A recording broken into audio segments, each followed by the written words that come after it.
Hazrat Mujahid says, like the pre-Islamic period of ignorance, it was essential for the women to complete the waiting period in their husband's household, as per verse.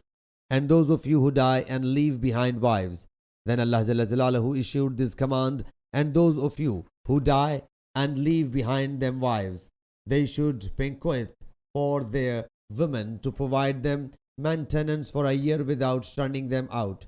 Then if they themselves leave, you are not accountable regarding any proper thing which they did in their matter. He remarks, Allah Jalla Jalaluhu has made the next 7 months and 20 days contingent upon the wife to complete the whole year. If she wishes, she may live with them according to the will, and she can also go if she wishes so. So Allah Jalla Jalaluhu has said, without turning them out, then if they themselves leave, you are not accountable. It is essential to complete the waiting period, as Hazrat Mujahid says.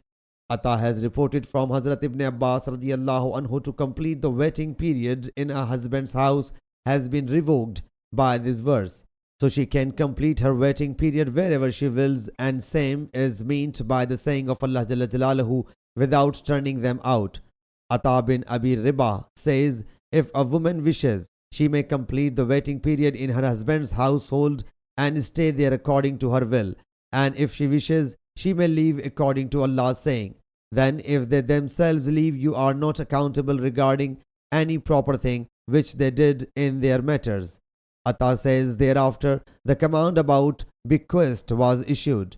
So the compulsion of staying in the husband's house during the waiting period was revoked. So they can complete the waiting period wherever they will, and the limitation of residence was abolished. Hazrat Ibn Abbas radiyallahu anhu says, this verse has repealed the restriction of completing the waiting period of a woman in her husband's house. So she can complete her waiting period wherever she wills. And it is what is meant by Allah's saying, without turning them out. Sahih Bukhari, Hadith number 4531.